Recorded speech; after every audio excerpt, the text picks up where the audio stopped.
JAYSTAR back again with another video. Want to say thank you for all the likes, the comments and the views from the last videos. But we're gonna get right into this one. It's about running backs, how what I like to do, to pick my running backs. What's the 3 things I look for? And I'm gonna get right into that right now. So we got Jonathan Taylor off the rip, at the top of the, the log. The slate right here for running backs, and it's a reason. First thing I like to look for is attempts. So attempts in rushing and attempts even in targets, because this dude right here looks 7 with 17 attempts, crazy. You got 4 with 15 attempts. You got 4 with 16 attempts. You got 8, 21 attempts, crazy. You got 32 attempts. Oh my god, like 5 and 16 attempts. This guy sets the bar. So basically, I would look at him and say, let's see, a 15-16 attempt game right here gets 19 points. So I'm basically going to look for then almost 20 attempts. Near 20 attempts a game in a running back is the first thing I want to look for. And then after that, number 2 is offensive scheme. And number 3 is going to be snap count, which we won't be able to get the snap count right now, because the season hasn't started. So as the season goes along, about 2 games, 3 games in, we'll know how often the running back is on the field, and actually getting these attempts, like I said, and then how much are they a part of the offensive scheme, because of these attempts, we will already know, So them 3 things, what I look for, like I said, Jonathan Taylor, offensive scheme, though, also goes with what type of team they're playing, though, too, So we already know Indianapolis Colts, they like to run. Got a great running back. They're playing a team that's really bad against the rush, really, really bad. So this is a lock. It's almost a lock. For real, picking him. Derrick Henry's the same thing though. Another team. Another running back. Go to game log. Attempts 20, 28, 29, 20, 29. The only thing is with Derrick Henry is his targets are going to be low. He doesn't do a lot of catching. Usually though, his catching attempts are for screenplays though, so he can take that all the way to the house, 60 yards, something crazy. You never know what he's gonna do with that. So I love still taking Derrick Henry, but like I said, then the second thing is offensive scheme. And if the offensive scheme goes with that, the fact that this team right here sucks against the run, and then I know you're getting these 20 attempts a game, and I know that's what they're going to want to do is run the whole time anyways, and maybe dump it off for a screenplay, like that to this running back. If he only catches those 1 times, then I'm picking him, I'm picking him. But you don't have to play the highest ones, because there could be, let's see, I think is it Philly? No, it's not Philly. It's Detroit though. So we can go down to Mel Sanders. Now we know last year, I'm sure his stats, even though they was the leading rushing team though last year, but they also have a running quarterback, so you got to pay attention to that. But he had 15, 13, I think, let's see, in the past, but 5 here, so that's 20, 15 here combined, 11 and 5 here, so yeah, 16 and 1. Yeah, he's getting the attempts and he getting the little targets too as well. And we know Miles Sanders has good speed where he could take it to the house too. And so if his attempts ends up being 18, these 24, 16 this season, and with all the talent they got, in the receiver core and also the tight end, it should open up the field for him anyways. Even a 16, 15 attempt game, or even a 13, he probably could have 100 yards with all the talent they got at receiving, and they can't load the box no more against him. So like I said, then I will pay attention after I know the attempts is there. I'm going straight to offensive scheme against a team that I know is bad against the rush, also bad against the pass. So this benefits both sides for him. This is a great cheap running back to take when you're talking about those 3 things that I'm looking for. He completes all 3 of them, checks all the boxes. So, but there's some running backs, like I said, you can go look at it and you can be like, well, the scheme ain't gonna work, for this team. Raiders, I could say, let's see, Jacobs. The scheme would work if they ran the ball, because of the fact the Chargers was one of the worst teams against the rush, as well as one of the worst tackling teams. So if he go to game log here, if he had a lot of attempts, he would be a great running back to take, really. But let's see, I think 10, 13. I mean, he had 5 targets here, which is great. 16, 6, those 7, 9s. Yeah, see, like, this the bad part. Like, the Raiders did get down a lot in games, like 48 right here, 41 against Kansas City. And I do feel like San Diego's a type of team that plays really fast and wants to put up points real quick on you. So he might be lost in this game. Like they might not have a chance to be able to rush the ball, which they already look like they don't want to rush the ball as much. I know they was rushing here late in the season, which they did rush a lot against the Chargers here, and look at what he got, like crazy. Let me see, the first time he played the Chargers, 13 times. Yeah, they didn't rush a lot here. They gave him some passes, but he didn't really do nothing with it.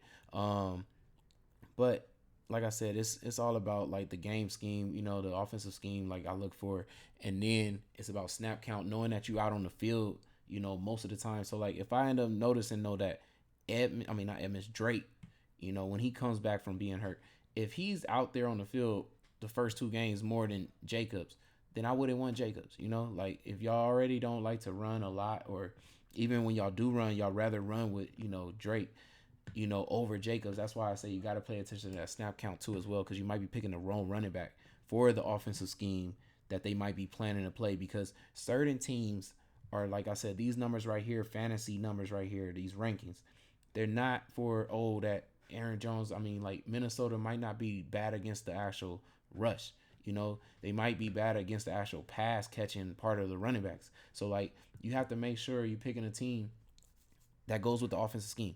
Like, I believe Najee Harris, I know he has a lot of attempts, but I think he actually has target. Yeah, his targets are high. You see this, like, great running back for, 19 targets, crazy. They was getting a lot of dumps right there that game. But Cincinnati is actually bad in the slot, so I know if he was popping out into like the slot area, it was definitely worth dumping him the ball for 102 yards. Crazy. But yeah, so you definitely, like I said, this right here, like going back to that game real quick, like offensive scheme, I know they keep that middle of the field kind of open. Their rushing defense, Cincinnati, is pretty good, but I do know Pittsburgh Steelers throw to their running back in that middle of the field. So he still, I don't know how much he cost, 600 that game. Yeah, like he still was a great running back to play because of the offensive scheme. But there's certain running backs that aren't a part of the offensive scheme. Like I said, Jacobs would not have been a good running back in that game because he's not a part of the passing that much all the time. Like it would be Drake. Like, so let's just go to the Raiders real quick. It'd be Drake. Like you go to Drake. Game log. He's not really going to be a part of the rushing attempts, but he does get some rushing attempts. But these 6s and 5s and 6 right here, that's what I'm talking about. I'm looking for the 8s. Like if they were playing the Cincinnati Bengals or something like that, and I know the Cincinnati Bengals suck against the pass catching back, I'm not going to play Jacobs in that game. I'm going to make sure I play Drake instead. Like that's what I mean. Like we know Kamara is a great catching back, so depending on like this situation with Atlanta right here, like I think Atlanta was pretty bad against the actual rush, but I don't like Kamara last season was a different Kamara because 30 attempts at rushing, 13, 11. This was used to be where Kamara was in every game. He never really rushed the ball a lot. But over here in this target area, yeah, this is crazy. This is what I'm talking about. So this is what I like to pay attention to, like I said, like the attempts, but it's like, yeah, you want the attempts. You want these 20s and 24s, 26s and stuff. But then after that, you have to hit on the offensive scheme. The offensive scheme has to work for the team that they're going against defensively wise, And if it, like he could rush all these attempts all he wants, but if it's a good rushing team, defensive stopping team like that for the rush, then it's not going to work for Kamara. So you could just fade him, And matter of fact, let's go through some games real quick and just look at running backs that I probably would fade this week. So let's see. Giants are a great situation. We already know that. Henry, a good situation, like I said. Cleveland is a good team against, this is one of the situations right here. Cleveland is a good team against the rush, but maybe in the past, and since we know McCaffrey is one of them backs that catches a lot, he probably is still a good play because of that. Eckler said he wants to lower his usage because it caused him to get hurt. So I don't know how much he'll be used as much as he was last year. He was crazy great pick, and he would be a great pick if they are still going to give him 20 attempts, passing and running. But Dalvin Cook, I might fade him just because I remember Green Bay being pretty good against the run, and they didn't use Dalvin Cook enough in the past. Like, you got these games. I always trip out about this with the Vikings. Like, they have these games where they throw him the ball 7 times and he puts up 21 fantasy. You have these games where it's 6, or you only put up 6 fantasy. That one, but look, Cleveland. I mean, it's Cleveland. They're pretty good against the rush and against the pass. So on running backs, and then you got this one right here. You have 5 against. And look at this. Like, boom. Like, Chargers was so bad against the rush, but also even in the pass, like they missed tackles. So I'm sure he can break tackles and juke somebody out their socks or whatever. Then we got 6 here with 15 points. And like every catch here, the reason why I care about these attempts, these target attempts right here, like he caught 6, like, is because every catch is 1 point. It's the most easiest 1 point you can get. So, otherwise they got to get 10 yards here to get the 1 point. And so you want backs that do catch and can rush to get these attempts that you want right here, these 22, 24. But if they can get 5, sometimes even 4 could be enough. But about 5 attempts is amazing. Like, for real, that's what you're looking for. But like I said, some reason, look at this down the stretch here, these low targets. Like, I don't know why he gets so many low target games like this. Even though he went off with the rush, I get that. But like certain games, like I said, he could play a team like the Bears here, and look at this, 11. And so you wish you would have had those extra 4 targets, or maybe just 2 more targets. It might have helped him, get a more of a 15 to 17 point fantasy point game. So that's the one thing I do notice about Dalvin Cook. Sometimes they give him a lot of targets, sometimes they don't. So it's iffy. So, but like I said, I would probably fade Dalvin Cook. And there's no bias that he's playing Green Bay and it's my team. I just really don't think I would take him just because I know they're pretty good at stopping the running backs. Kamara against Atlanta, great pick. I mean, Joe Mixon against Pittsburgh. Pittsburgh was really bad against the rush. And I know the attempts, the scheme here, definitely benefits Mixon. Like, he's 15, 21, 14, 17, 18. Yeah. And then wow. Yeah, his attempts he's gonna benefit both ways in that game. So yeah, definitely not fading Mixon. Connor going against KC. Now he's being the only back there. I mean, he's gonna get every attempt, passing and running attempts. So, and Kansas City is gonna be bad against the rush. So that should be a good game for him. The only thing that can mess this up is if Kyler runs in the touchdowns. Swift against Philly. He's a great pass catching back, and I know Philly wasn't good against the pass, so I feel like he can definitely get you some points there. Aaron Jones against Minnesota. They was bad against the rush last year. I don't know if they'll be bad this year though. And also Green Bay has 2 running backs, and it could be AJ Dillon instead of Aaron Jones. When it actually comes to the rushing or just even the goal line rushing, and that's what them targets too you want to key in on. Do they use these running backs in the goal line? Because some teams, like you're looking at, like I said, the Chargers, they was really bad against the actual just the rush and like just downfield rushing and stuff. Some teams are just bad against, the rush when it gets to the red zone.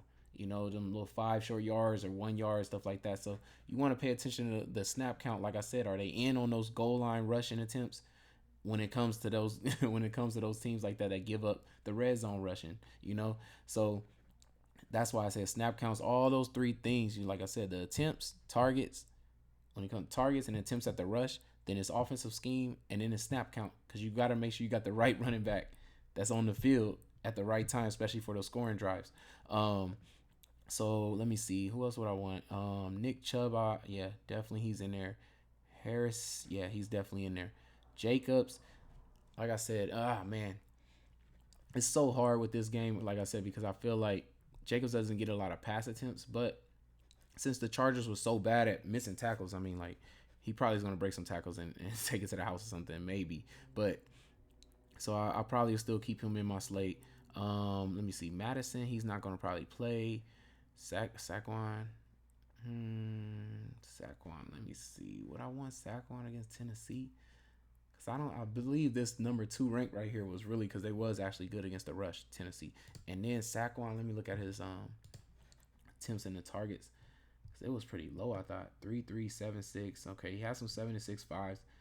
I would still take a chance on Saquon just because of the pass catching ability, but they do have a lot of weapons now that they could use in the pass catching. Except for they did lose a tight end. Now they don't have Evan Ingram no more. He went to the Jaguars. So I think if he's going to be more part of the passing like that, them 6 and 7 targets like that, then yeah, definitely let's keep him. Montgomery, no, I'm not taking him. He's faded. Sorry, San Francisco defense is too tough, and he doesn't catch at all. So, like I said, he doesn't go with the scheme. Then doesn't hit all three boxes. Ingram, being that he's a backup, and I don't know how they're going to use him. Is he going to be part of the pass more, or part of just the running, or just maybe red zone target? So, I don't think I would take Ingram. Cordell Patterson, he does a lot of pass catching. Let me see. Yeah, more than his rushing attempts, he's pass catching. So since I do know New Orleans is kind of bad in the middle of the field, and I expect him to kind of curl out into the offensive scheme into the middle of the field, like I said, I would still take him because his targets are crazy. So he can definitely benefit. He can catch all 7 of these and get you 7 points, and then don't let him go for 82 yards like this. Yeah, he's gonna get you the fantasy that you need, to complete that salary of 5,800. So I'm definitely would keep him. Gibson, I think Jacksonville was pretty bad against the actual rush, so I would definitely take a shot at Gibson. The only thing is he does have a second back in McKissick who catches, and I have to make sure for sure, like I said, that the offensive scheme benefits him because they rushing is what they give up and not passing because Gibson doesn't catch. Damian Harris against Miami, I would not take him. He would be faded for the first week for me because Miami defense was tough. Kareem Hunt, because he's the backup and I think he mostly comes in for pass catching, and I think Carolina, I feel like they was pretty bad against the actual rush and not the pass catching, but I'll have to go back and check that out because otherwise I would want Chubb over Kareem Hunt. Etienne, he's new, he was hurt all last season, and this is basically his rookie year, so I don't know how they're going to use these two backs, so I will wait and see approach this. So that would be probably a fade first, like I said. And then Dobbins, I would definitely want Dobbins if he's going to be healthy enough to play the first week because the Jets was just so bad against the rush and also bad against actually tackling people too.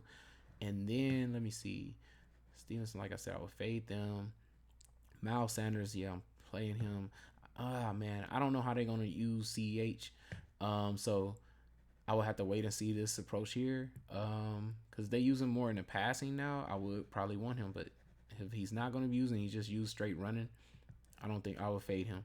Elijah Mitchell against Chicago. I do know this offensive scheme wise is going to be a run game, but I don't know how good Chicago's defense is now that they lost Khalil Mack and Akeem Hicks. So I would have to wait and see how this game goes before I pick this running back. I might fade him too as well. Let me see. A.J. Dillon, like I said, could be a good pick, could not be because it all depends on which running back Green Bay is going to use more in the rush since Minnesota was bad against the rush last year. Let me see. Anybody else? Ronald Jones is a new running back now for Kansas City. I don't know if he's going to do a lot goal line rushes or not. So, like I said, you got to wait for the Kansas City too. Edmonds, pass catching back. New England actually gave it the rush, so I think it would benefit Mostert over Edmonds. And let me see. Anybody? J.D. McKissick. Kenyon Drake. I think that's the last ones right there, yeah, because the rest of these running backs don't usually play. So, or like I said, that's when you gotta know snap count. Like I said, if you know there's a team that gives up freaking red zone only, red zone rushing attempts, and one of these backup running backs always is in for the red zone snap counts like that, then you can go down here and get a 5,000 running back, because if you think the team is going to be in the red zone multiple times, then that running back's going to score 2 times probably, so perfect opportunity for you to get somebody cheap and make up the salary. But like I said, so the last running back I'll actually take then down here would have been Miles Sanders probably, really. I probably wouldn't go no lower than him for the first week because he hits all the boxes, and I know hits all the boxes for the 3 things that I told you that I'm looking for, from the attempts to the offensive scheme, and it's going to work against this team too. And then the snap count, I know he's probably going to be out there more than the backup now over there is. Let me make sure they didn't get somebody even new and better for Philly. Backup is Gainwell, and he's more a pass catching back. So yeah, but they're going to use Miles Sanders over him more. So I would definitely have Miles Sanders as my lowest back. I would take my highest ones that I'm taking. I'll give you two, which is probably the first two really, because Henry and Taylor, like I love, they hit all three boxes against the teams they're playing. So those would be my two high ones, and I gave you a good one, low one. So, but a mid one, let me see, a mid one just to give y'all one more. A mid great hitting all the boxes to me. It might be Kamara. It might be Kamara. Yeah, I think it's Kamara. Because I know he can catch and he's gonna run, and Atlanta is pretty bad against both. So I definitely would say it was Kamara for my mid one. But my highest ones up here is the first two for sure. The low one, like I said, is all the way down here, 5,400, Mel Sanders. So hope y'all enjoyed, how I pick my running backs. Got to hit on those three things, like I said, the attempts, offensive scheme, and the snap count. Those three things, you look for those three things, and I'm telling you, you'll definitely pick the winning running back that you need to win the slate. Like, you're going to need those three things, and you're probably going to hit 20 fantasy points, or you might only need 16, like serious, because last year it was a lot of like 16s, and one running back getting in the 20s and stuff like that. It was very hard for running backs to get 28, 30 fantasy points if they wasn't Jonathan Taylor. Jonathan Taylor even had what? Let's see real quick. Got 1, 2. Woo, that's crazy. 3, 4, 5, 6, 7. Yeah, 7 times. Like I said, it's pretty hard for these running backs now because since the defense now that they play, it's so many people now, trying to stop the run now. You got even the safeties coming up to stop the run. So they got to be able to get through the first line and get through the linebacker. So you basically are looking for teams when it comes to the run. I feel like what lets a running back really gets off is linebackers being really sorry and then looking at a team that misses a lot of tackles, because now that they got the safeties to even worry about, and it used to just be the linebackers and the line, but now that the way they play that defense, they even bring the safeties up. It's going to make you have to find teams that have bad linebackers or teams that miss a lot of tackles, because they're going to have to be able to go through everybody to have a good, a breakout run. They're going to have to be able to break everybody, like how Derrick Henry stiff arms everybody. Like a team that, like the Chargers, who last year was one of the worst missed tackle teams, missed the most tackles in every game. And you think of Henry could stiff arm 3 people easily and still keep going, and break a 50-yard, 60-yard touchdown. Like Jonathan Taylor has that type of speed that make you miss, so you can miss tackles. Kamara has that type of speed and can make you miss tackle. He's always slippery. Nobody can tackle this dude for some reason. It's crazy. But those are the 3 things. Like I said, I hope that really helps y'all, start winning, picking your running backs right on your slate, because sometimes it's really hard to stack running backs and you kind of got to one off them in your lineups, and then go ahead and stack the quarterback receivers or receivers with tight ends, stuff like that. But this should help a lot with you just picking up, your running backs. I gave y'all 4 running backs right there for the first week that I know I'm going to have probably in almost all my slates. So, but now the next video we come back will be wide receivers. Hope y'all enjoyed this one. Make sure you like, comment, subscribe. It's your boy JAYSTAR. I'm out. Peace.